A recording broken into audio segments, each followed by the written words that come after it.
அனைவருக்கும் வணக்கம். உன் மீதே உனக்கு நம்பிக்கை இல்லை என்றால் அந்த ஆண்டவனே வந்தாலும் உன்னை காப்பாற்ற முடியாது. எனவே நான் ஜெயிப்பேன், நான் சிவில் நீதிபதி ஆவது உறுதி என்று உன்னை நீவே முதலில் நம்ப வேண்டும்.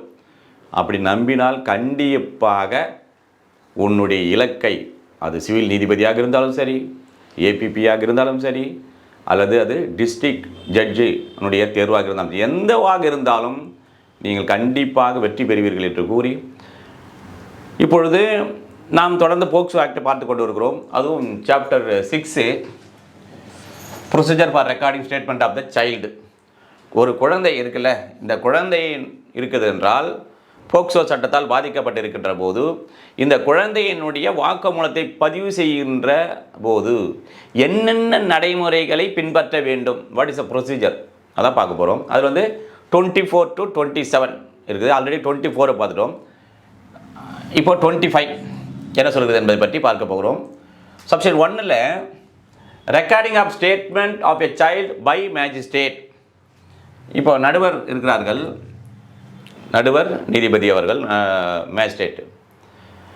இவர்கள் முன்னாலே, அதாவது இந்த குழந்தையை வாக்குமூலம் கொடுப்பதற்காக காவல் அலுவலர் எடுத்துக்கொண்டு செல்கின்ற போது நடுவரானவர் இந்த குழந்தையினுடைய வாக்குமூலத்தை பதிவு செய்தல் எவ்வாறு என்பதை பற்றி சொல்லுவதான் இந்த சப்செக்ஷன் 1 25 சொல்லுது. செக்ஷன் 1 என்ன சொல்லுதுன்னா, if the statement of a child is being recorded under section 164 CRPC 1973. இப்போ எங்கே இருக்குது, புதியதாக வந்திருக்கின்ற BNSS 2023ல் 183. சரி, இயரின் referred to as the code என்று இதன் மூலம் இதற்கு பின்னால் அழைக்கப்படும் சொல்கிறாங்க. The magistrate recording such statement, அத்தகைய வாக்குமூலம் ஷல், கண்டிப்பாக பாருங்க சார், இதில் ஏதாவது மேஜிஸ்ட்ரேட் டிஸ்கிரிப்ஷன் இருக்குன்னா நோ, கண்டிப்பாக notwithstanding anything contained therein record the statement as spoken by the child. இப்போது இந்த மேஜிஸ்ட்ரேட் இருக்காங்க, அவங்களுக்கு எங்கே அந்த அதிகாரம் வழங்கப்பட்டிருக்குது, அவர்கள் முன்னால் ஸ்டேட்மெண்ட் கொடுக்கின்ற போது அதை பதிவு செய்யலாம் என்று சொன்னால், குற்றவியல் விசாரணை நடைமுறை சட்டம் 1973 164 பிரிவில் இருந்தது. இப்போ புதியதாக வந்திருக்கின்ற பாரதிய நாகரிக் சுரக்ஷா சன்னிதா 2023ல் எங்கே இருக்குது, 183ல் இருக்குது. சரி, இப்போ அந்தனுடைய அதை மாதிரி அதை பின்பற்றி வந்து இந்த குழந்தையை வாக்குமூலம் எடுக்கின்ற போது நடுவர் அவர்கள்.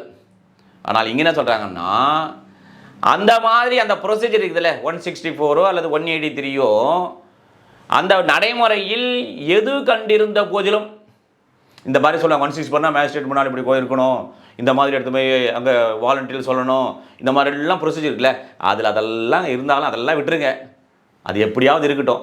ஆனால் இந்த குழந்தையானது நடுவர் இடம் அந்த வாக்குமூலத்தை கொடுக்கின்ற போது நடுவரானவர் எவ்வாறு அதை பதிவு செய்தல் வேண்டும் என்றால், இதான் கேள்வி என்று சொன்னால், குழந்தை எவ்வாறு அந்த வாக்குமூலத்தை சொல்லுகிறதோ அல்லது பேசுகிறதோ ஸ்போக்கன் பை, அது எவ்வாறு அது சொல்ல அதை வாக்குமூலம் இப்படி கொடுக்குறேன் ஐயா, சப்போஸ் அது பிலோ 18 இயர்ஸ் எல்லாமே சைல்டு தான், சரி 2.5 வயசு குழந்தைய ஸ்டேட்மெண்ட் எடுக்கிறாங்க, அது என்ன பண்ணும், அது பாணியில் ஏதாவது பேசி கிடக்கும், அந்த பேசுகிறது தான் வந்து இங்கே.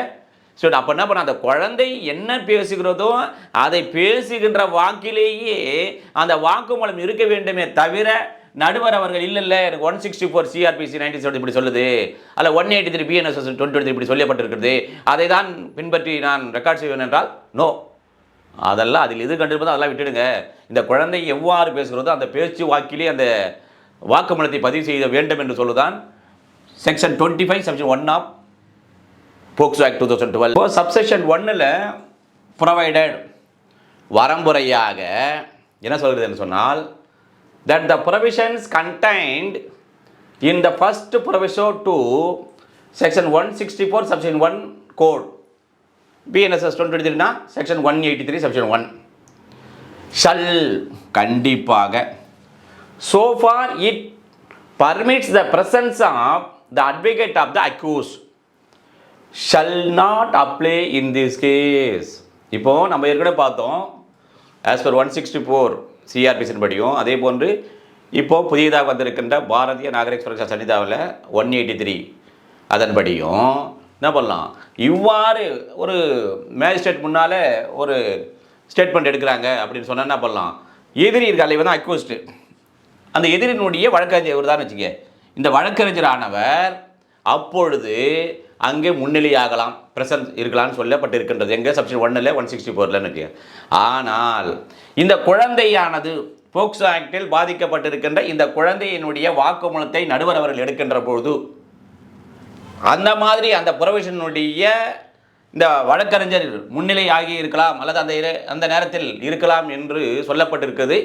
இந்த புரொவிஷனுக்கு இவ்வாறு குழந்தையின் வாக்குமூலத்தை நடுவர் எடுக்கின்ற போது இவர் இருப்பதற்காக அனுமதிக்குமா என்றால் இதன்படி இது என்ன பண்ணும், ஷல் நாட் அப்ளை, இது பொருந்தாது. அப்போ வழக்கறிஞர் வந்து இருத்தல் கூடாது என்று சொல்லப்படுகின்றது. இப்போ சப்செக்ஷன் 2 என்ன சொல்லுது என்றால், the magistrate shall provide to the child and his parents or his representative a copy of the document specified under section 207 of the code upon the final report being filed by the police under section 173 of that code.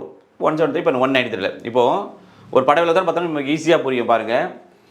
இப்போது இந்த குழந்தை இருக்குல்ல, குழந்தை வந்து இவன் இருக்கான், எதிரி இருக்கிறான், இவன் தான் என்ன பண்ணான், செக்ஷுவல் ஹராஸ்மெண்ட் அல்லது செக்ஷுவல் செய்து விட்டான். அதனால் இவன் மீது என்ன பண்ணான், போக்சோ ஆக்டின்படி ஒரு குற்றப்பத்திரிகை தாக்கல் செய்யப்படுகிறது. இதன்படி 173 சப்செக்ஷன் 2 படி ஏற்கனவே என்ன பண்ணோம், இப்போன்னா 193. சரி, அவ்வாறு தாக்கல் செய்யப்படுகின்ற போது அந்த தாக்கல் செய்கின்ற அந்த நகல் எல்லாம் ரிப்போர்ட்லாம் கொடுத்துட்டார். ஃபைனல் ரிப்போர்ட் என்ன பண்ணார், இந்த போலீஸ் ஸ்டேஷன்லேருந்து கோர்ட்டில் வந்து தாக்கல் பண்ணிட்டார், சார்ஜ் ஷீட் கொடுத்துட்டாங்க. அப்படி கொடுத்ததை நீதிமன்றமானது 207 காப்பி சொல்லணும்ல, நீதிமன்றத்தை உடனே இதப்பா நகலை பெற்றுக்கொள்ளுன்னு சொல்லிட்டு அந்த 207 காப்பீஸை நீதிபதி அவர்கள் இந்த குழந்தைக்கும் அதே போல் மற்றும் குழந்தைக்கும் கொடுக்கணும், அதே போல் அவன் அந்த குழந்தையினுடைய பெற்றோரும் கொடுக்க வேண்டும். அல்லது இந்த குழந்தையினுடைய பிரதிநிதி இவர் தான், இந்த ரெப்ரசன்டேட்டிவ் இருக்கான இவருக்கு கொடுத்தல் விட. இதான் வந்து பாருங்கள் 207 காப்பீஸ், அதாவது ஃபைனல் ரிப்போர்ட்டு போலீஸ் ரிப்போர்ட் பண்ணுறாங்க, தாக்கல் பண்ணுறாங்க. காப்பீஸ் கொடுக்கும்போது 207 காப்பீஸ் கொடுக்கின்ற போது இதனை குழந்தைக்கு அல்லது அது மற்றும் பெற்றோருக்கு அல்லது ரெப்ரசன்டேட்டிவ் கொடுத்தல் வேண்டும் என்று சொல்வதுதான் இந்த section 25 section 2 of POCSO act 2012. எனவே இந்த போக்சோ சட்டத்தின்படி, அதாவது முதலேருந்தே பார்த்தோம் நம்ம எல்லாமே வந்து குழந்தையினுடைய பாதுகாப்புக்கு தான் நிறைய முக்கியத்துவம். ஏன்னா போக்சோ ஆக்டே வந்து தானே protection of children from sexual offences 2012. அதனால் இங்கே கூட பார்த்தீங்கன்னா அட்வொகேட்டு இருக்கக்கூடாது. அதே போல் காப்பீஸ் கொடுக்கும்போது குழந்தையாக இருந்தாலும் குழந்தைக்கு ஒரு காப்பீஸ் கொடுக்கணும், அவளுடைய பெற்றோர்கள் மட்டும் கண்டிப்பாக குழந்தைங்க மட்டும் கொடுத்துட்டா அப்போ பெற்றோரும் கொடுக்கணும். அல்லது வந்து அவர் யார் பெற்றோர் இல்லை குழந்தை எல்லாம் என்ன பண்ணுவோம், ரெப்ரசன்டேட்டிவ்ன்றாங்க. அவ்வாறு ஒவ்வொரு பிரிவிலும் இவ்வாறு குழந்தைகளுக்கு முக்கியத்துவம் கொடுக்கப்பட்டு இருந்த சட்டம் தான் இந்த சட்டம்.